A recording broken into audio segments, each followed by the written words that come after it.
semakin di depan itu kan kayak jadi tempat di mana quarter life crisis lo udah lo selesaikan lah. Gue pengen berdamai dengan semua masalah-masalah yang ada di kehidupan, khususnya di sekitar quarter life crisis. Dari situ gue pengen orang-orang nih tahu bahwa kita tuh nggak harus nge-sugarcoat masalah-masalah yang ada gitu. Jangan malah lu jadi manja dan dibiarin dielus-elus. Jadinya lu nggak akan maju gitu. Dengan Makin lu rapuh ya, makin iya, lembek. dengan lu tahu emang realitanya tuh nggak sesuai yang lu harapkan, ya lu jadi bisa maju, jadi bisa lebih produktif lagi. Kadang orang lupa bahwa memang ya manusia tuh nggak ada yang spesial gitu. People are replaceable menurut gue, siapapun lu gitu. Jadi makanya dengan kondisi itu nih, ya kalau kita selalu oh iya, aku tidak salah, aku ini, aku baik-baik saja, ya nggak akan maju. Intinya itu sih, jadi lebih mengembrace apa yang dipunya, ya udah jalannya emang hidup seperti itu realitanya.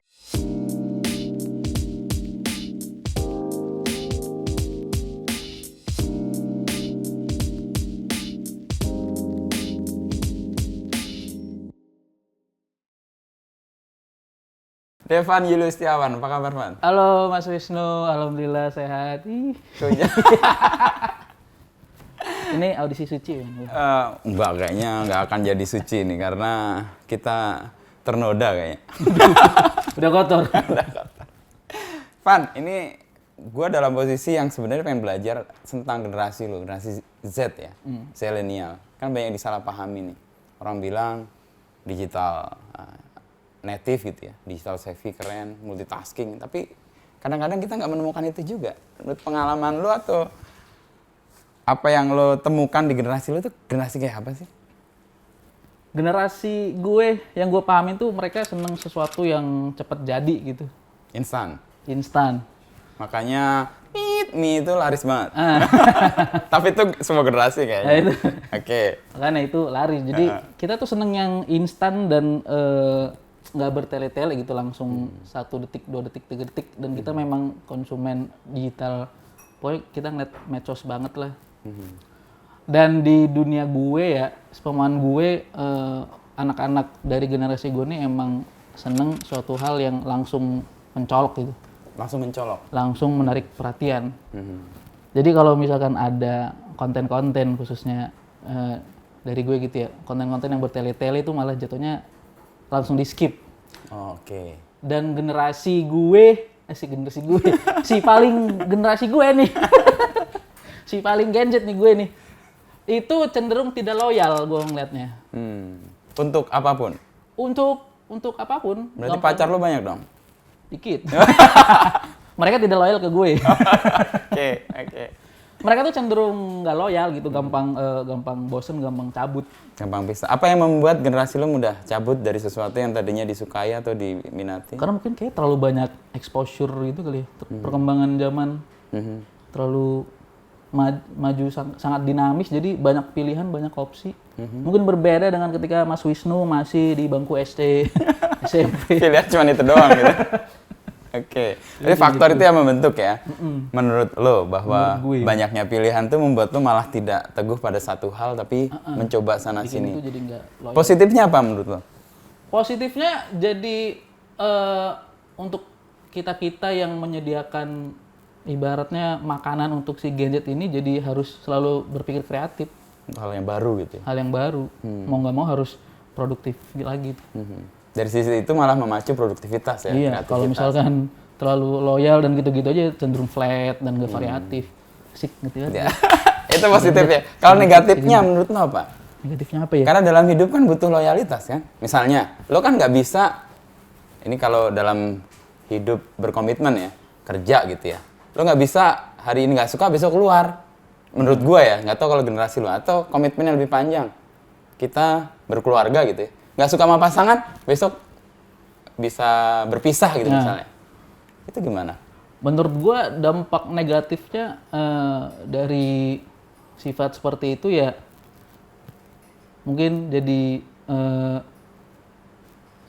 tekanan mental kali ya. Tekanan mental, oh kena mental gitu anak-anak sekarang itu. Mental, jadinya lebih rapuh gitu. Oh rapuh, bahasa lu keren juga, rapuh. Banyak lah rapuhnya. Terbukti dengan lagunya lagu-lagu yang senja-senja gitu. Lagu-lagu yang mengobati jiwa. Tidak ada anak-anak zaman sekarang mendengarkan Alesana, Slipknot, Sleeping with Sirens. Kita hanya mendengarkan penyanyi-penyanyi. Misalnya apa? Yang mewakili generasi lo untuk lagu apa misalnya? Sekarang kan kayak lagi ngetren musik-musik indie gitu ya, musik-musik indie yang mendayu-dayu, yang memoles, yang memanjakan rasa bersalah anak-anak gitu. Okay. Kayak, sepertinya aku memang jelek dan kurang. Tidak apa-apa. Oke juga gitu ya. Nggak apa-apa, itu bukan salah kamu. Semesta pasti mendukung kayak. Itu yang malah asih sisi negatifnya ya. Itu yang malah apa ya? Ya sebenarnya kurang realistis jadinya kita. Kalau gue ngeliatnya kayak kita tuh hidup ada di gelembungnya aja gitu. Tidak melihat dunia yang sebenarnya. Padahal ya dunia itu ya memang luas, bisa dikatakan luas dan ya tidak adil. Dia tidak adil, memang tidak adil. Ya lu harus face it gitu, nggak usah disugarcoat, manis-manis. Nggak dibuai dengan penerimaan yang palsu gitu ya. Padahal tantangan hidup itu nyata banget gitu ya. Tantangan hidup nyata, orang-orang jadi cenderung hidup dalam gelembungnya masing-masing. Itu otokritik buat lo atau buat generasi lo juga? Buat generasi gue. Kalau gue pribadi sih tidak bisa menerima yang lembut-lembut kayak gitu ya, entah kenapa. Tapi kan lo generasi itu. Apa yang membuat lo berbeda dengan kebanyakan generasi lo? Mungkin karena keluarga. Pola keluarga dari kecil. Keluarga gue cukup konvensional. Cukup konvensional dan cukup konservatif. Konvensional-konservatif itu misalnya sisir rambut ke kanan gitu. Itu konvensional konservatif. Rambut nggak boleh. Lebih panjang, oke. Kalau lagi syuting harus pakai batik. Mungkin gitu peraturan bokap memang kayak gitu sih. Dari keluarga tuh turun-turun gitu. Itu membuat lo keluar dari kumpulan yang kayak tadi, artinya ada pengecualian gitu ya. Sama lingkungan main juga sih kayaknya ya. Lo main di mana aja? Gue kan ikut komunitas stand up comedy, yang mana dari anak-anak stand up ini jarang sekali gue temukan orang-orang tipikal yang anak-anak ibarat yang tadi gue bilang sugarcoat, mendayu-dayu. Mereka cenderung menerima realita kehidupan mereka. Lebih keras gitu ya? Lebih keras dan justru diolah jadi komedi, bukan suatu hal yang mendayu-dayu. Mereka berdamai. Banyak teman-teman di komunitas orang cacat, orang nggak punya orang tua. Ya malah jadinya tertawa aja gitu. Jadi kita tertawa nggak bersalah. Berbeda dengan orang-orang bunyi kan HP. Berbeda dengan di telepon ya sama produser nih, kayaknya mau dijadiin alarm. Sholat ini kayaknya, atau enggak?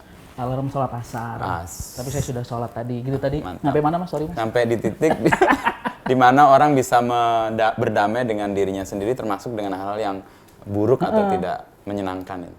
Salah satu hal yang gue pelajari dari stand up comedy itu kayak kita nge-embrace kekurangan kita gitu. Misalkan kita memang katakanlah mukanya jelek.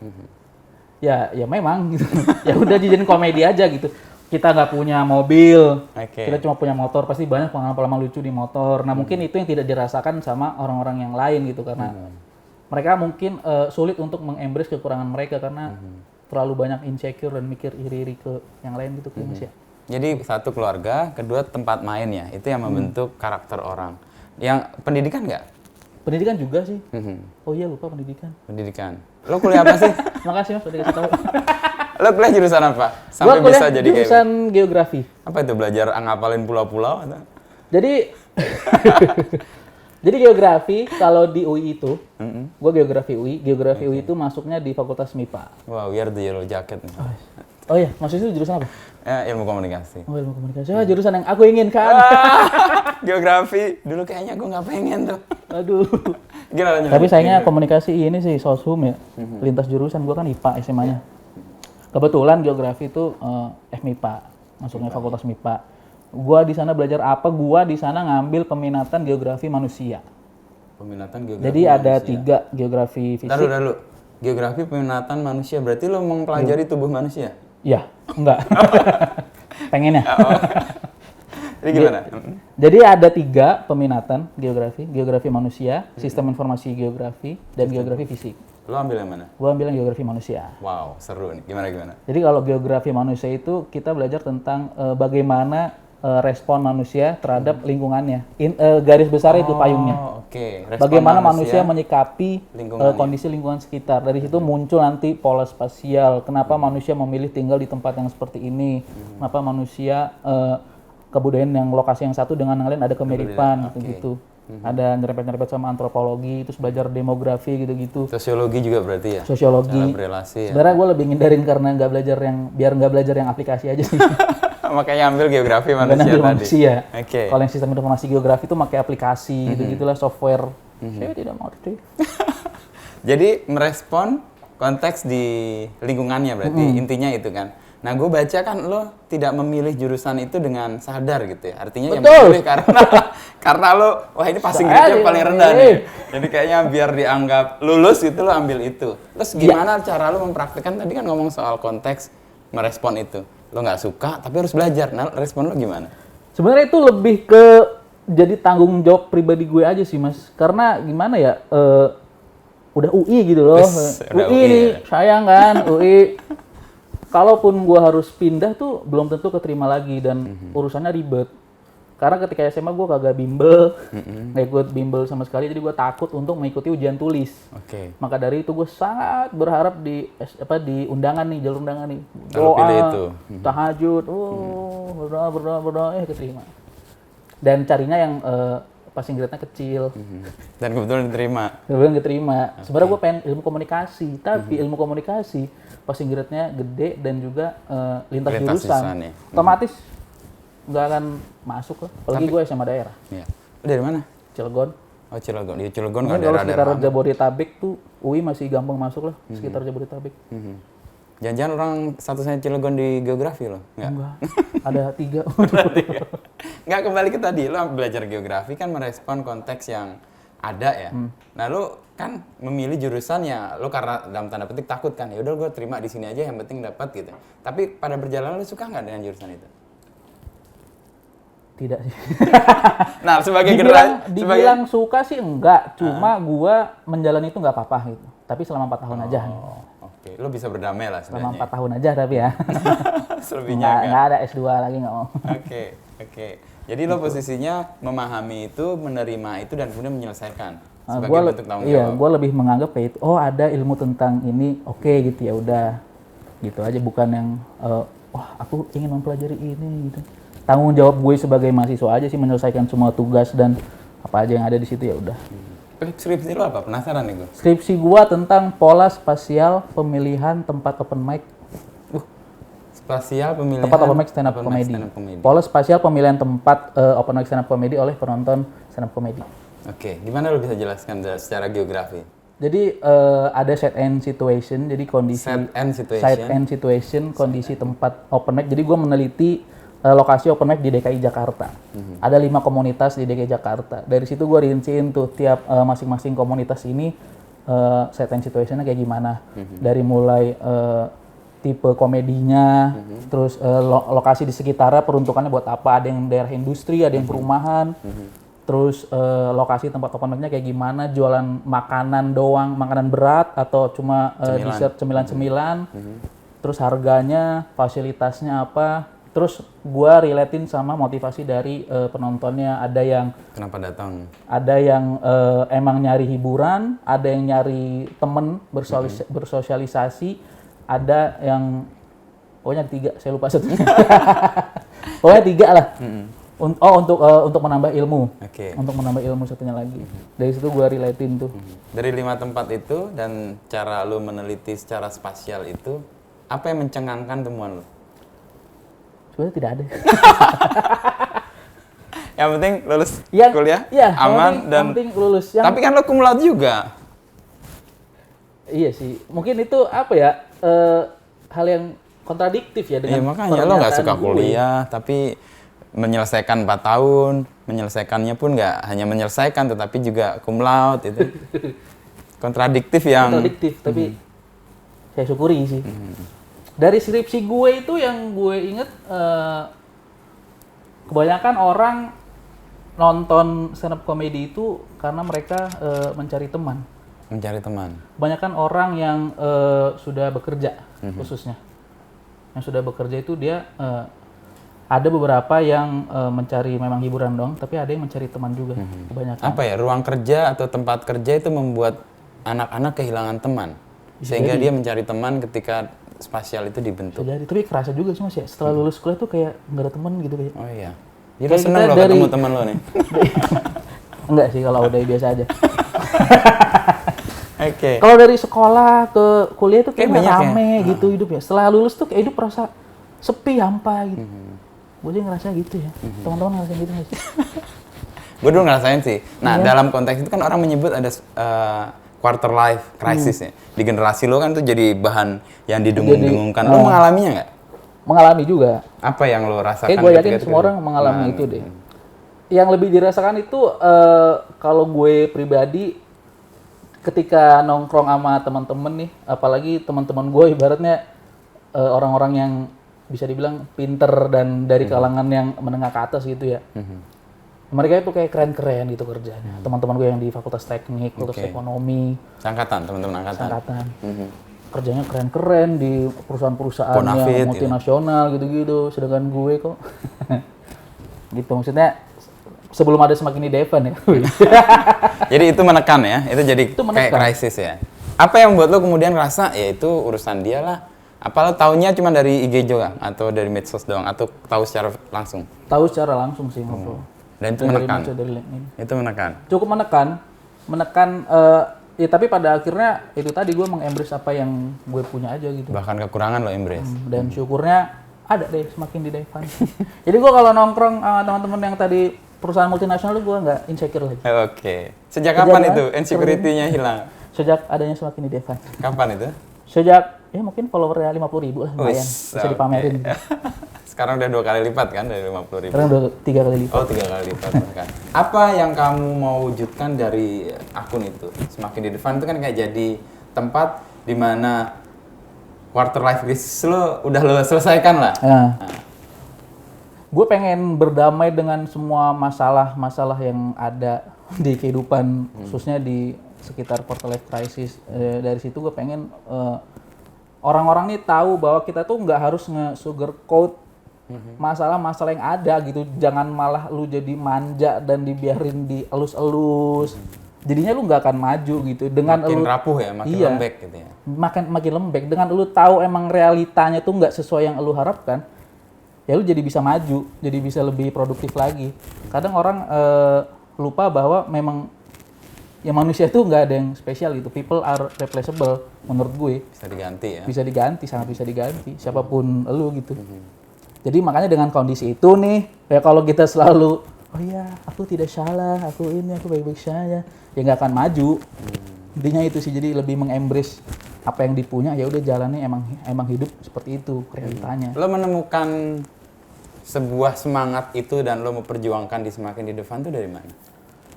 Awalnya sih agak-agak lupa ya, cuma selama ini yang gue rasain ketika mulai ada tren-tren mental health awareness ini, gue pribadi ngerasa kayak nggak cocok gitu, kayak gitu. Kayak cengeng gitu ya malah ya? Iya gitu. Kayak apa ya, ngeliat itu responnya bukan malah jadi semangat, jadi kayak Jadi kalau lo ngelihat, Dayu-dayu. sekarang kan banyak istilah healing lah, lalu segala macam. Lo denger itu sendiri gimana? repot sekali gitu. Sebatas orang ingin detox sosmed gitu tuh, gue merasa ngapain sih? Ya lu kalau emang nggak pengen ngelihat yang jelek-jelek di matiin, medsos ya lo bisa mute, lo atau bisa unfollow. block, selesai gitu. Kagak usah pakai detox sosmed terus ninggalin. Bahkan ada kasus teman gue yang saking detox sosmednya sampai temennya nge-WA itu nggak digubris sama sekali, padahal itu hal penting. Sampai nanya-nanya ke gue, kok sini gimana gini nih. Ternyata dia lagi detox sosmed. Detox sosmed dalam konteks healing tadi? Healing tadi. Maksud gue ya ada fitur mute, block, dan lain-lain. Kayak ya kita mas sehari-hari kalau gabut ngapain? Ya udah buka HP. Maksud gue ya mungkin pilihan orang berbeda-beda ya. Takutnya gue dicecer nanti. Tapi setidaknya kan lo mewakili generasi lo kan. Artinya ada sesuatu yang agak berbeda nih, menyimpang dalam arti memang gue tahu setiap kumpulan itu pasti ada pengecualian. Dan gue ngeliat pengecualian dari lo. Dan pengecualiannya kan karena terbentuk tadi keluarga. teman main atau lingkungan bermain sama pendidikan tadi ya, yang mengubah setidaknya. Dan lo punya cita-cita sebenarnya di ilmu komunikasi, tapi belajar geografi. Makanya lo jadi kayak komunikator sekarang kan? Iya juga. Dengan semakin di depan, pengen jadi stand up comedy kan sebenarnya inti dari komunikasi kan, storytelling kan Iya, itu. pengen. Menyampaikan pesan. Jadi nanti yang mau masuk suci berapa ya? Mama Bedel.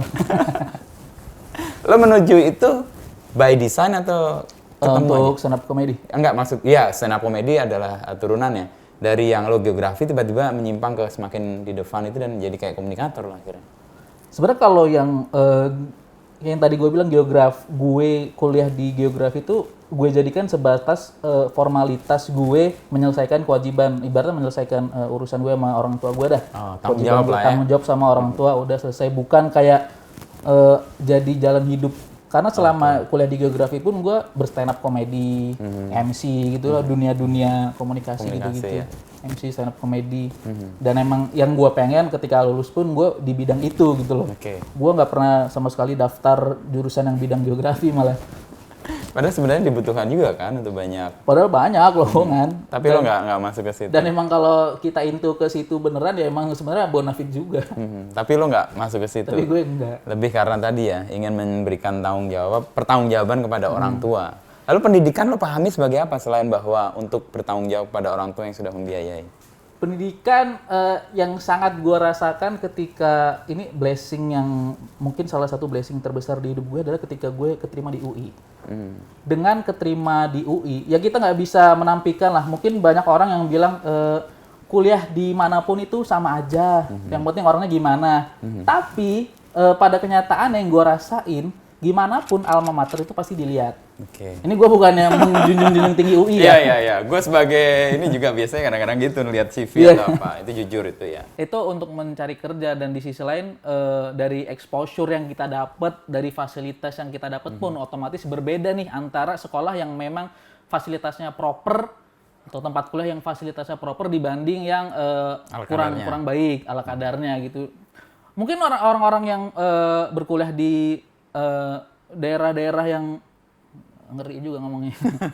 mungkin orang-orang yang kuliah di kampus-kampus yang kurang proper, kurang mendukung fasilitasnya, mungkin nggak akan ada kayak exposure ikut lomba internasional, kita daftar di perusahaan yang multinasional. Mungkin orang-orang di situ akan legowo dan oke-oke aja gitu. Nah, ya udah, setelah ini gue ya daftar sini aja nggak apa-apa gitu-gitu. Itu sih apa ya? Salah satu hal yang gue rasa tuh sangat blessing bagi gue ketika gue keterima di UI. Dengan gue keterima di UI itu gue dapat exposure itu tuh. Exposure dan di sisi lain juga UI ini gue ngeliatnya sebagai miniatur Indonesia. Dari situ gue lebih kenal terbuka semua. nih pikiran gue. Ketika gue zaman sekolah itu bahkan sebatas orang rokok pun, cowok ngerokok nih gue anggapnya itu anak nakal. Begitu lo masuk UI, Begitu gue masuk UI, berubah. kok banyak ini? Nggak hanya cowok bahkan. Iya, nggak hanya cowok, bahkan cewek-cewek. Dari situ gue mengerti, dari situ gue bisa paham bahwa orang ngerokok tuh belum tentu dia nakal. Bisa jadi emang dia stres, dapat idenya karena ngerokok. Dari situ gue lebih terbuka dan memahami lah sifat-sifat orang dengan berkuliah di tempat yang ibaratnya proper.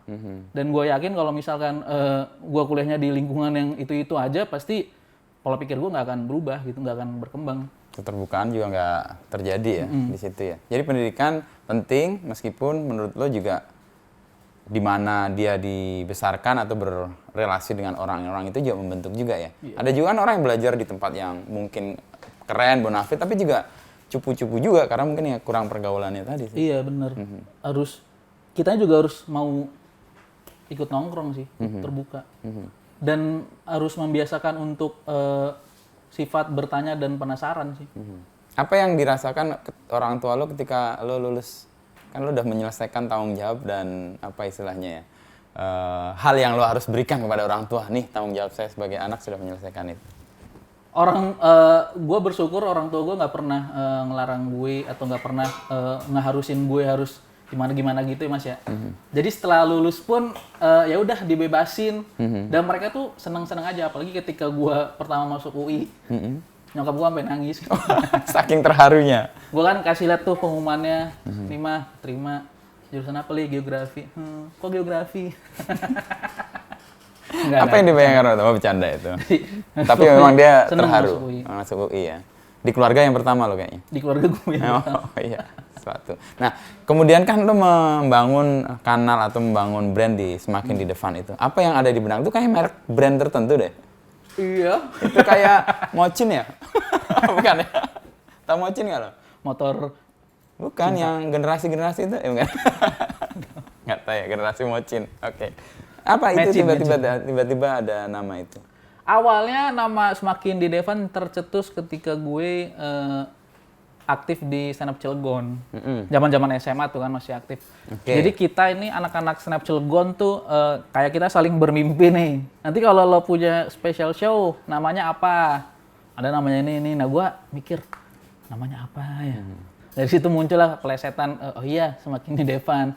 Jadi sebatas dari angan-angan nama special show. Semakin di Devan. Dan awalnya pun Semakin di Devan namanya bukan Semakin di Devan. Apa itu? DMTVN, Demotivation.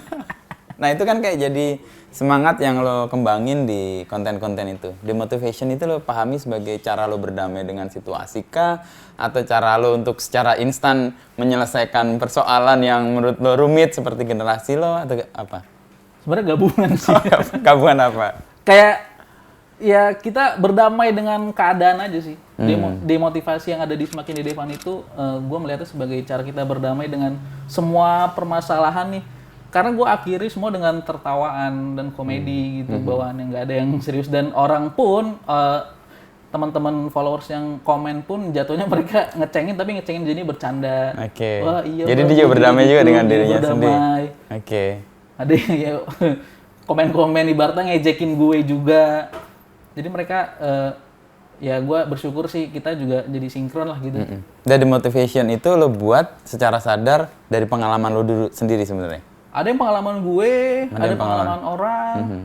Apa poin yang atau ungkapan demotivation yang lo menurut lo paling kena di lo yang kemudian jadi kutipan lo? Kalau moto hidup gue sendiri yang baru gue temukan ketika gue SMA itu adalah TT besi. TT besi? Tetap teguh berdiri sendiri.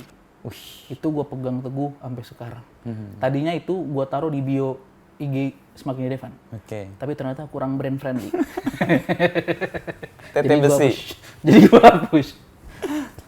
Kalau pedoman gue sendiri ketika ditanya, apa sih moto hidup lo? Moto hidup gue adalah TT besi gitu. Karena bagaimanapun ya, sejatinya memang kita ini hidup sendiri-sendiri gitu loh. Ya kita berinteraksi dengan orang lain, ayah, ibu itu hanya hiasan yang ada di dunia ini gitu. Kita bagaimanapun lahir dan nanti kembali sendiri gitu. Gimana kita menyikapi lingkungan kan itu kita sendiri. Lingkungan seperti apa yang bisa kita kontrol adalah cara kita menyikapi itu. Ini kayaknya belajaran dari geografi tadi nih. Nah, ada gunanya juga lo pakai ya. Jadi merespon diri sendiri atas ada yang ada di lingkungan. TT besi itu moto lo. Lalu di beberapa kutipan kan gue dengar misalnya nih, dunia terlalu sempit untuk mimpimu yang setinggi langit. Nah, ini gimana lo jelasin? Emang kadang-kadang kan orang tua tuh aneh-aneh ya kayak gue juga. Lo mimpilah setinggi langit. Dia nggak tahu dunia kita sempit atau gimana? Nggak tahu, nggak bisa nyampe langit. Dari quotes itu menurut gue kita dalam bermimpi harus tetap realistis juga gitu loh. Jangan malah berandai-andai terlalu tinggi sampai jadi beban buat kita gitu. Kadang kan kita kalau emang kita nggak punya jalan ke situ ya udahlah legowo gitu loh. Ini kayak generasi yang mudah banget menyerah atau mudah rapuh atau malah menurut lo realistis? Beda kan antara rapuh, mudah menyerah sama realistis? Sekarang lebih ke rapuh dan rapuh sih. Tapi asik gitu. Rapuh tapi ya gimana ya? Konsumen medsos banget gitu. Kita butuh. Itu lalu yang kedua misalnya tetaplah berkata siapa dan noted itu kan biasa tuh kalau kita ditanya bos noted siap gitu EP-nya banyak banget itu walau hari dan pikiranmu lagi ruwet. Itu realita hidup yang sehari-hari lo mau suarakan sebenarnya. Gua pun merasakan. Nih bos-bosnya nih berarti harus tahu dia atau teman-temannya. Gua pribadi pun merasakan itu kok, sahabat-sahabat. Ya kadang kita bingung dengan brief. Cuma kalau gua berprinsip ketika gua ngerjain skripsi itu gua ngerjain aja dulu apa yang gua bisa. Tinggal nanti dikirim, kalau salah tinggal revisi gitu. Sesantai itu. Udah. ya udah dikasih brief, kamu kerjakan ini, oke, bikin, ternyata, salah semua. Ya udah bikin lagi gitu. Kadang orang kebanyakan terlalu overthinking, aduh gimana, ya, akhirnya sampai nggak selesai gitu. Jadi lo mau menghadapinya secara real aja ya? Ya udah, dihadapin gitu dikasih aja gitu. brief A, B, C, oke, bikin sesuai interpretasi gue, bikin selesai. Kalau salah tinggal revisi. Ada lagi nih yang mencerminkan generasi lo misalnya. Nggak apa-apa gajimu kecil, asalkan gaji orang tuamu besar. Ini nih gue sering alami juga nih beberapa generasi ya. Dia mungkin bekerja di tempat yang mungkin secara value kurang cukup ya, tapi dia menggantungkan ke orang tuanya juga nggak ada soal gitu. Atau itu cerminan apa menurut lo? Ada teman-teman gue sendiri bahkan yang mereka kerja tuh sebenarnya bukan karena mereka butuh uang gitu, karena ngisi waktu luang aja gitu. Beda ya, orang tuanya pengacara, ada yang orang tuanya ibaratnya dokter spesialis, maksudnya udah ya tenang lah. Ya lu ketika fresh graduate ini lu cari kerja cuma untuk ngisi waktu luang aja. Kebanyakan gitu. Emang beda sih cerminan generasi, karena generasi gue misalnya dituntut karena kita orang tua yang mungkin tidak berkecukupan. Tapi sekarang kan makin sekarang banyak orang tua yang memiliki kemampuan ekonomi yang baik sehingga anak-anaknya tuh ngerasa ngapain gue kerja keras ya, orang tua gue banyak. Kayak gitu juga, itu cerminan generasi itu ya. Kita cuma intern lucu, yang penting kan ayahku pengacara. Terus ini nih ada lagi, orang sukses hobinya bangun pagi sedangkan kamu hobinya bangun ekspektasi. Ini koreksi atau apa? Atau kritik terhadap generasi lo atau gimana? Ya memang kadang kita dari mengatur hidup sendiri aja udah kesusahan gitu. Salah satunya yang susah ya kita mengatur ekspektasi, kita nggak bisa gitu.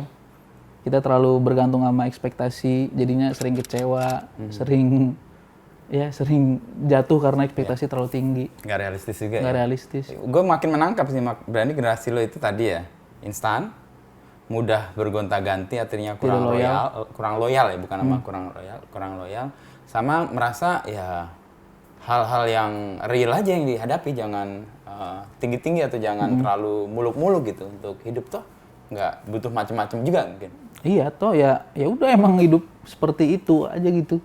Untuk dapat ide-ide itu lo biasanya gimana? Gua kalau cari-cari ide itu pertama dari materi-materi stand up comedy gue beberapa, ada yang gue keluarin di situ, dari masalah pribadi gue juga ada.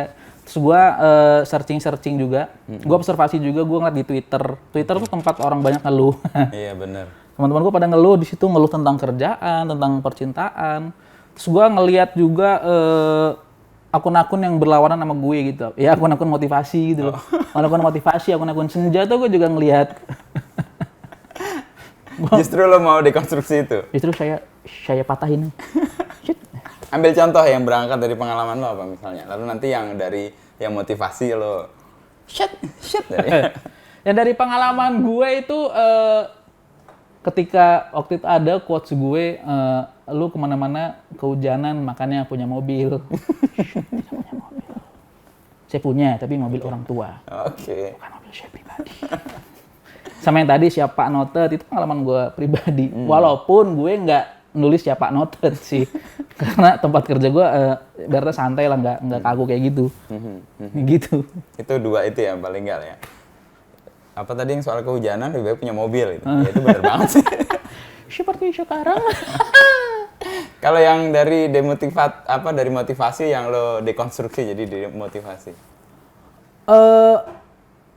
Ada tuh gue pernah dengar quotes semesta mendukung, lupa. Semesta mendukung, intinya semesta tuh ngedukung elu, padahal di situ gua twist bahwa semesta tuh emang tidak mendukung orang yang kurang. Intinya gitu. Kurang tuh apa? Kurang tuh ya kurang. Maksudnya kalau kurang. Ya. Artinya lo nggak perlu dibuai dengan hal-hal yang sifatnya kayak palsu ya. Lebih menghadapi realita ya. Sebenarnya itu kan bukan generasi yang rapuh sebenarnya. Kalau lo kembali ke situ, artinya orang lebih mau menerima adanya dan nggak masalah lo buruk, nggak masalah lo nggak sempurna, nggak masalah lo nggak keren, nggak masalah lo nggak sukses. Itu mah lebih oke sebenarnya kalau orang memahami generasi ini. Sebenarnya cuma jatuhnya orang jadi terus terbuai aja dengan kata-kata manis itu, dan nggak bikin itu gerak gitu loh. lebih ke apa ya, bikin jadi manja sih gue ngeliatnya. Gue kayak rebel banget di sini. Takut sih. Tapi kan demotivasi yang lo buat itu kan juga kan ini. membuat orang terbuai juga. Coba kasih contoh Nggak yang apa-apa. tadi tuh, ya. Yang kamu butuhin itu resign, bukan istirahat. Itu kan misalnya untuk orang-orang yang overwork atau punya pekerjaan yang banyak gitu ya. Sementara gajinya nggak sebanding gitu. Nah, orang-orang kan seringnya di medsos kan gue ngeliat Mengeluh, sabar, tarik napas, kamu butuh rehat, lalala gitu-gitu. Semua ini bukan salah kamu gitu-gitu. Menurut gue ya udahlah, emang udah bermasalah udah resign gitu. Daripada lu istirahat doang, nanti masalah datang menyelesaikan lagi. masalah lagi ya. Mending langsung resign. Itu cerita yang lebih real untuk menjelaskan tadi ya, mudah sekali untuk hal yang instan dan mudah sekali untuk berpindah karena nggak loyal itu ya. Berarti ada positifnya juga sebenarnya. Iya. Kita kan nggak harus mempertahankan hal-hal yang menyakiti kita terus. Keren banget gue ya. Harusnya memang kayak gitu. Iya kan? Ya udahlah. Itu sisi menguntungkannya sih. Mesti menguntungkan. Sisi menguntungkannya. Kalau dalam perjalanan lu ke depan nih, lu kan membangun sebuah brand ya, atau istilahnya ya semakin di depan ini kan orang udah lihat lah, oh ini akun yang mencoba berdamai dengan realita apapun buruknya, tapi didekati dengan cara komedi dan berdamai dengan diri sendiri ya. Ke depan lo dengan ini semua mau apa? Tujuan gue semakin di Devan mimpi, ngomongin mimpi. Iya, Tapi iya. gue juga punya mimpi. Lo punya mimpi berarti kan? Tapi jangan setinggi Saya juga langit. punya mimpi, surprise. Gue pengen bikin show stand up comedy gue sendiri, show tunggal. Mungkin nanti bentukannya dalam kemasan seminar demotivasi. Oke. Mario Rapuh. Mario Rapu. Sebenarnya sejatinya sih gue pengen jadi seniman, Mas. Seniman. Seniman, artis dalam artian orang yang punya karya yang maksudnya karya yang bisa dinikmati wujudnya gitu loh. Ya mungkin sekarang quotes gue bisa dibilang karya, cuma ya digital gitu kan, nggak ada wujudnya. Gue pengen bikin sesuatu yang ada wujudnya, yang orang bisa nikmati langsung, bisa rasain Apa langsung. misalnya? Karya seni rupa kah atau digital art? Dekat-dekat dengan seni rupa sih. Sedang belajar atau Gue emang seneng gambar, karena gue dari kecil mendengarkan lagu-lagu emo, lagu-lagu metal. Gue seneng gambar-gambar hal yang berbau tengkorak. oke. Pokoknya gambar-gambar api, tribal, tengkorak. Gue seneng lukisan-lukisan yang tribal-tribal gitu deh. Gue sebenarnya Ke situ. pengen jadi seniman berkarya dan bisa dinikmati gitu loh. Di sisi lain ya, tadi untuk semakin relevan gue pengen bikin show stand up, pengen bikin show stand up sendiri. Untuk membuat kayak demotivasi itu sesuatu yang memotivasi juga sebenarnya kalau lu lihat, kalau pengennya kan jadi kayak seminar besar gitu. Dan selain itu untuk cari uang. Lo selama lulus, kan lulus tahun 2020 kan? 2020. Lo anak pandemi lah ya? Anak pandemi. Class terakhir. of 2020 lah ya istilahnya. Lo lulus banget tahun 2020. Skripsian pandemi lah itu. Nah, pandemi. Terus lo sekarang udah rentang 2 tahun nih. Lo bisa mempertanggungjawabkan kepada orang tua lo bisa hidup sekarang mandiri karena lo prinsipnya tadi TT besi tadi tuh. Gue merasa pede sih. Wih, si pede. Si paling pede. Ya itu sebenarnya ketika gue lulus, sebelum ada Semakin di Devan tuh life is so miserable. Gimana tuh ceritanya? Sebelum adanya sosok Semakin di Devan itu, Devan Julius Setiawan itu juga mengalami kegalauan, mengalami quarter life crisis, ketakutan. Karena tadi itu gue kuliah di geografi, tapi gue nggak into ke kekuatan utama geografi. Kekuatan utama geografi itu kan pemetaan gitu-gitu sebenarnya, yang di perusahaan-perusahaan bonafit yang gajinya gede, aman gitu-gitu. Tapi gue nggak kayak gitu, gue malah pengennya ke yang pokoknya lulus kuliah pun gue cari pekerjaan yang any major. Apapun sikat any major. Oh bang, sikat apa konsultan keuangan, sikat. Oh pernah masuk di bank dengan konsultan keuangan? Pernah daftar, tapi nggak keterima. Tapi nggak keterima. Gue merasakan hal-hal yang miserable kayak gitu, hidup serba salah, kayak hampa gitu ketika lulus kuliah. Ngapain gue? Sementara teman-teman lo kok kayaknya Teman-teman gue kan pada yang deket sama gue pada kuliahnya on track gitu loh. Anak teknik lah, anak FE, anak FH gitu, jadi jelas industri, gitu. Emang mereka di situ gitu, kok keren gitu. Sampai pada akhirnya muncul Semakin di Devan yang secara kebetulan dan kebetulan itu hal yang sangat gue syukuri gitu. Jadi dari sini ya gue mulai tahu nih, oh gue akan berkarya, ibaratnya pengen jadi seniman. Yang tadi gue bilang, ibaratnya pengen jadi content creator. Untuk gitu. topik yang brand semakin di depan itu ya. Kalau di sisi pengaruh ya, lo termasuk terpengaruh oleh siapa? Untuk kemudian kan belajar geografi, ingin komunikasi, lalu sekarang mimpi ingin jadi artis dengan karya gitu ya. Yang mempengaruhi lo siapa? Kalau kaitan pengaruh, sebenarnya gue nggak pernah dan gue rasa gue nggak bisa mengidolakan Satu seseorang dua. sih. Tapi gue suka dengan karya-karyanya Reza Radian, ada stand up comedian Diki Divi, yang sering gue tonton, yang sering gue lihat gitu loh. Pengaruh dari siapa ya? Mungkin pengaruh dari bokap gue, dari Bokap orang apa? tua gue. Background pelukis juga atau seniman Bokap atau? gue itu dia pengen kuliah di kesenian. Cuma waktu itu kurang beruntung aja karena dia disuruh lah ibaratnya sama orang tuanya untuk kuliah di pendidikan Islam. Oke. Akhirnya jadi guru agama.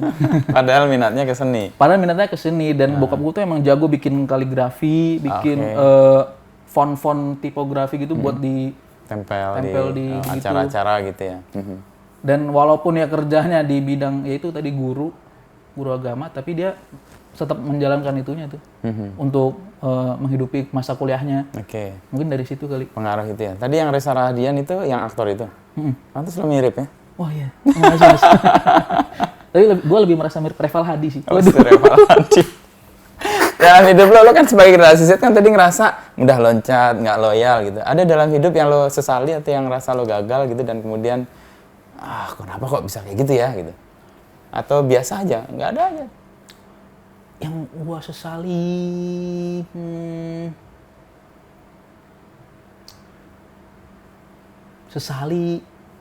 kayaknya Nggak ada. sesel banget kepikiran sampai sekarang tuh sejujurnya kayaknya nggak ada sih, Mas. Betul mudah melepas itu ya. Udah melepas dan ya gue senang lah dengan kehidupan yang sekarang gini. Dengan ya hai seperti ini. Tapi lu dengan HHI tapi pakai batik gini kayaknya nggak matching, gimana ceritanya juga loh. Ini kan harusnya kan Assalamualaikum yang saya hormati. Kalau bisa memutar waktu sih, saya pilih pakai jersey Barca. Kenapa ini tiba-tiba lo pakai batik ini dan jadi kayak ciri, padahal sampai bolong sih kan lo pakai aja. Masih bolong.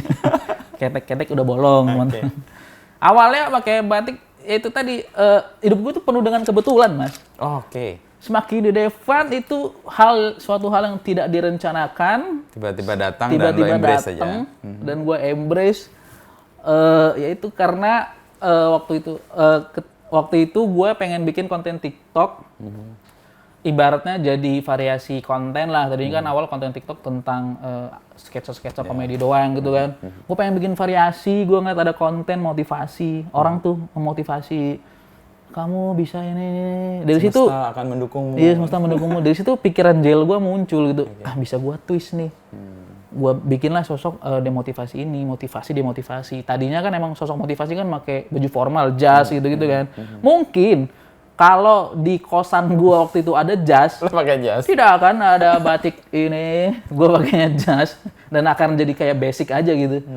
Tapi karena emang satu-satunya baju formal di kosan gue adanya ini baju gue pakai setiap Jumatan. Oh iya. Gue selalu Jumat pakai ini, selalu Jumat pakai ini. Oh luar biasa. Tapi semenjak semakin depan gue gak pernah pakai ini Jumatan sih. Takut rusak. Ini jadi kayak properti ya? Iya, karena ya jadi kebetulan aja gitu karena baju formal yang ada di kosan gue waktu itu cuma ini. Jadilah. Mungkin kalau gue bisa memprediksi gitu, gue cari batik yang lebih kuat dan lebih mahal sedikit, oke lah. Tapi dalam konteks kan sebenarnya lo bisa aja ganti. Kenapa nggak ganti pakai ini? Apa pertimbangannya? Orang-orang suka. Ibaratnya ini zona. Jangan di endorse nih. Enggak. Gue bahkan nggak tahu ini belinya di mana, karena ini bukan punya gue gitu. Gue dipinjemin, tapi akhirnya dikasih. Oke. Ya udah, jadi ya karena orang-orang sebenarnya nggak terlalu mencolok juga sih. Enggak. Warnanya Ini juga nggak batik juga enggak sih, kayak ini printing ini. Jangan-jangan emang bukan buatan emang Indonesia printing sih juga. ini. Lo tau kan antara bedanya batik dan printing kan? Tahu. Meskipun motifnya batik, tapi bisa jadi dia printing. Ini printing sih. Iya, printing. Jelek berarti ya batik gue. Kurang dong. Tapi agak unik sebenarnya. Kan lo mudah sekali, harusnya generasi yang mudah sekali pindah gitu ya. Nggak loyal. Tapi lo pada benda ini lo sangat loyal loh. Bahkan mempertahankan untuk sekian lama. Sebenarnya karena udah kadung. Penghidupan jangan. Oh iya udah penghidupan. Wes kadung mas. Kadung. Dan gua tadi gua mengembrace hal itu gitu loh. Oh ternyata itu dinotis sama penonton gitu loh. Oke. Batiknya cuci bang, wah batiknya ini mulu bang. Ya udah malah gue itu jadi terusin bagian gitu. Iya. Membuat engagement-nya lebih Orang-orang tinggi ya. pun bilang gue usah ganti bang, itu udah ciri khas lu gitu-gitu. Walaupun di sisi lain mereka nyuruh ganti batik, suruh nyuci batik. Tapi dari sesuatu yang lo nggak siapin, kayak jadi kebetulan tadi ya, atau mungkin kecelakaan gitu, tapi lo terima dan embrace malah jadi berkah ya buat lo. Iya, alhamdulillah. Itu kayak hidup yang menyenangkan juga loh. Nah, cara untuk bisa, orang kan kadang-kadang nggak bisa menerima keadaan kan. Nah, cara lo bisa menerima keadaan yang kadang-kadang sangat tragis, kadang-kadang nggak menyenangkan, lalu lo kemudian bisa menjadikan itu sebuah bahan yang lo terima dan lo bisa sampaikan ke orang lain, apa dasarnya? Ketika suatu hal yang miserable terjadi, pasti kita butuh waktu untuk menerimanya gitu. Dan itu ya nggak apa-apa gitu. Biarin, pasti kan denial kan, menolak gitu ya. Biarin aja itu. Ya kita juga butuh lah merasakan rasa sakit, rasa kecewa itu menurut gue emang butuh. Biarin aja itu berjalan apa adanya. Udah, tapi dari situ lo harus ingat juga. Ya udah emang kayak gini, kalau gue begini mau diapain ya nggak akan maju gitu loh. Gimana kalau misalkan hal kekurangan lo itu lo olah aja. Jadi hal yang bisa lebih menguntungkan buat lo. Nah, untuk bisa menguntungkan itu kan pertama harus menerima dulu kan. Ya. Harus menerima Bahwa itu mungkin fail atau mungkin itu tidak menyenangkan, tapi dari situ lo bisa punya pijakan untuk. Gue merasa bisa seperti itu dari stand up comedy juga sih mas. Oh, stand up comedy yang membentuk karakter lo bisa berdamai ya dengan situasi yang nggak menyenangkan. Gue merasa itu lahir dari stand up comedy gitu karena kebanyakan stand up comedian yang mereka berdamai dengan keadaan. Dan justru malah yang gue tonton di komedi-komedi bar gitu, orang yang emang hidupnya paling struggling, paling kacau itu paling lucu dibanding orang yang flat aja terus cari tema lalala. Lebih lucu orang yang emang hidupnya udah jujur sial gitu, jujur apes. Itu emang yang gue tonton emang lucu. Tapi kan nggak semua orang yang apes gitu lalu bisa mengkomunikasikan itu. Stand up memberi apa sehingga membuat itu bisa muncul dan kemudian orang sendiri berdamai dengan keapesannya. Kayak stand up memberikan keberanian untuk menerima nih. Jadi ada sisi lain apa ya? Penyaluran gitu loh, keresahan kita. Malah kadang di stand up sendiri pun ketika gue lagi nonton acara-acara kayak gitu ya, acara-acara yang underground, yang off air, gue kadang iri gitu. Anjing hidupnya lucu banget. Fuck. Hidupnya lucu banget. Itu kan mengandaikan kemampuan observasi yang bagus ya. To observe gitu ya, dengan semua indranya kan. Dia mengalami keapesan, banyak orang ya sudah apes saja, tapi kan orang yang sangat observatif, dia kan detail-detailnya tuh bisa dia rasakan. Kadang malah yang gue rasain banyak juga komika yang ya udah ngomong apa adanya aja gitu. Dia kagak mikirin detail-detail tekniknya, cuma ya udah emang cerita aja, emang hidupnya udah lucu gitu, emang udah absurd. Tapi ngomong tadi gue barusan ketemu Cak Lontong. Oh iya. Ngomong soal tadi di acara salah satu bank gitu sama Akbar. Kocak banget, padahal dia nggak bersahabat lucu gitu. Kita udah terpinggal-pinggal sampai mau habis, waktunya habis, dia dihentikan, malah dijadiin bahan bercandaan, lucu lagi nggak kelar-kelar. Kayak gitu ya kemampuan dia menerima realita dan kemudian mempresentasikan ke orang lain dengan kejujuran itu kali ya. Iya. Malah lucu kan? Oh. Beberapa orang diberi berkah, mereka udah lucu bahkan sebelum naik ke panggung gitu. Dari mungkin tampilan mukanya atau mungkin dari logat bicaranya. Dan itu yang gue maksud kekurangan yang harus di-embrace gitu. Kadang orang menutupi hal itu padahal ternyata wah itu lucu. Itu yang kekuatannya ya. Ternyata wah menarik orang.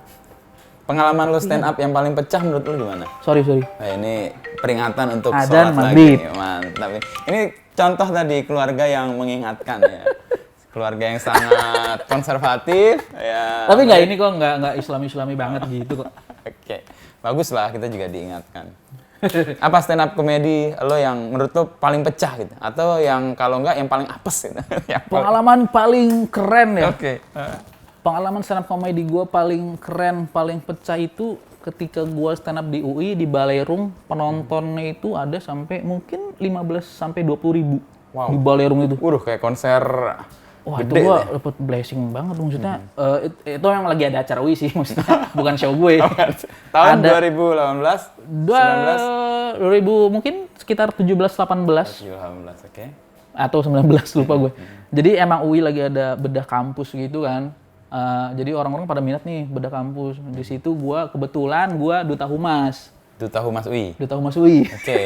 Seluruh kampus. Seluruh kampus. Oke. Jadi humas UI punya program duta humas. Nanti menyaring mahasiswa yang bisa jadi duta humas itu. Nah, kebetulan gue duta humas dan disuruh sama kor humas gue stand up di situ. Itu gue ngeliat penonton, buset banyak banget kecil. Gue stand up di situ. Panji nih gue nih. Sama Panji nih gue. Waltur Panji nih. Itu pengalaman apa ya? Yang wah di depan segitu banyak orang. Ini blessing banget lah buat gue. Kalau yang paling kurang ketika di salah satu stasiun TV. Sebut aja TV gue Sebut juga aja. paling. Oh, Metro TV. Oh, bukan. Bukan. Oke. Salah berarti. Stand up di Kompas belum diundang. Belum pernah ngundang gua Kompas. Gimana sih? Waktu itu sebut aja nggak apa? Apa? Metro TV bikin acara off air namanya Street Comedy. Jadi Street Comedy ini konsepnya lo bebas ngomong materi apa aja, bodo amat, kagak ada batasan, mau sara lalala bodo amat, lo yang nanggung sendiri. Di situ ketika babak penyisihan gue lucu banget. Penyisihan di Tangerang tuh gue lucu banget. Dari penyisihan di Tangerang itu gue maju ke babak Jakarta. 25 besar nih. Di situ karena gue sombong ya, gue sombong, materi gue sudah lucu inilah, santai. Gue nggak nyiapin plan B, pokoknya udah pakai materi yang kemarin aja. Ketika gue tampil pertama dari awal sampai akhir sama sekali nggak ada yang ketawa.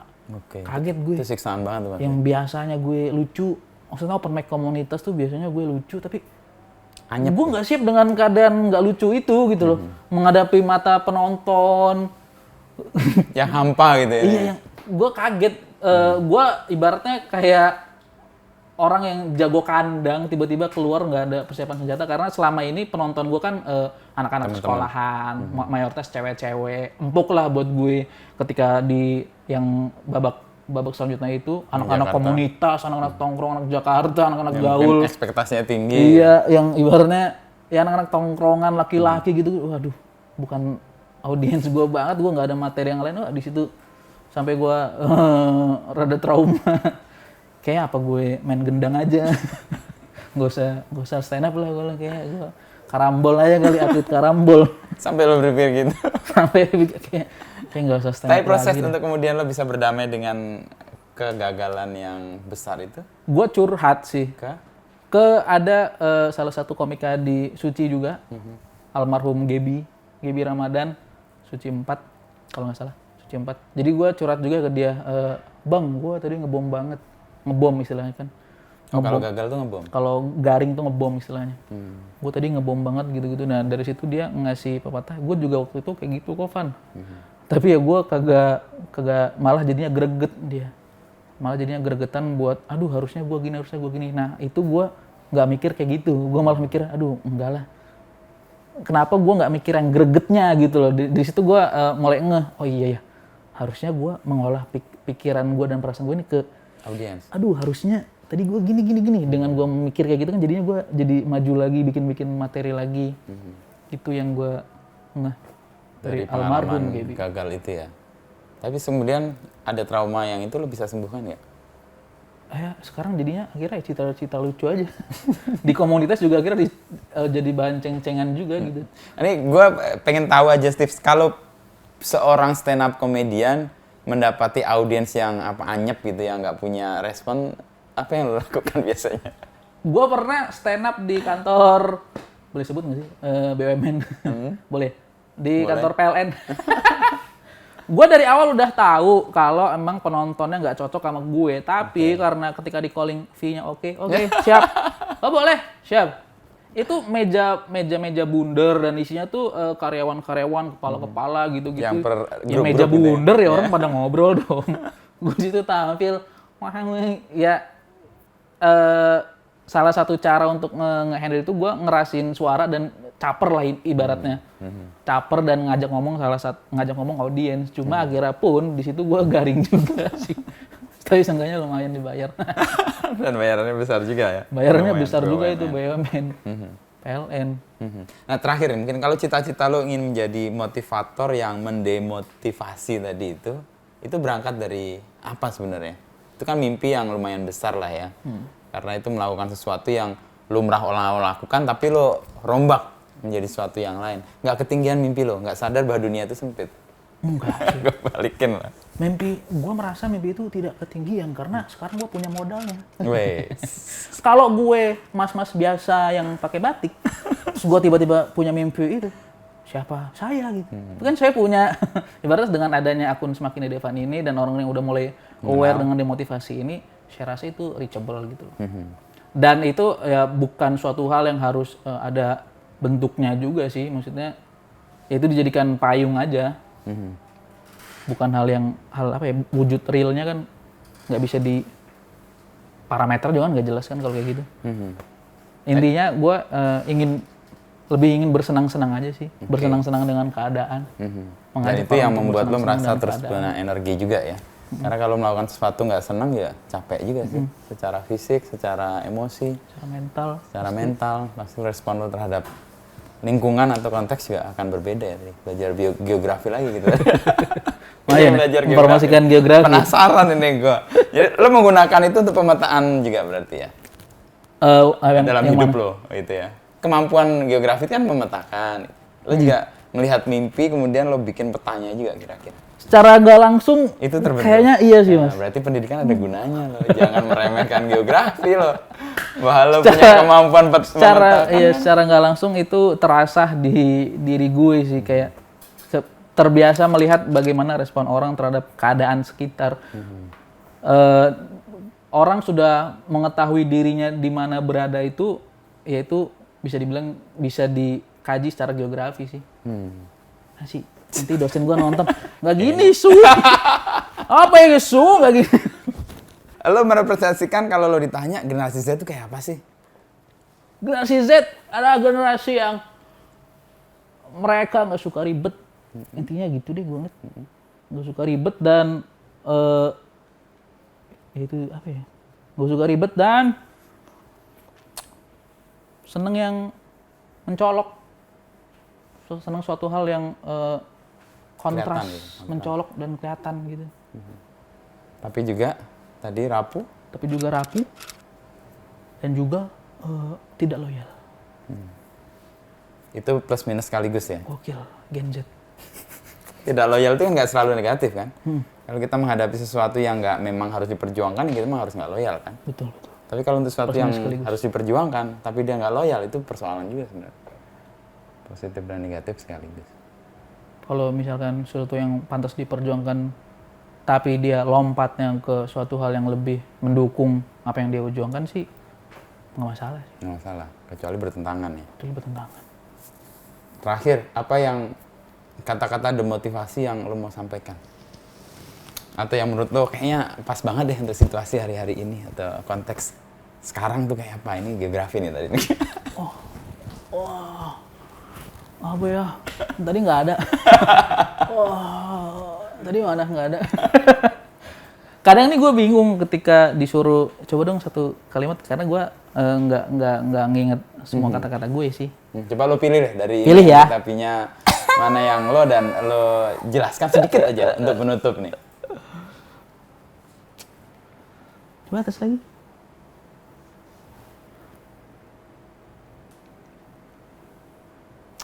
Tapi quotes gue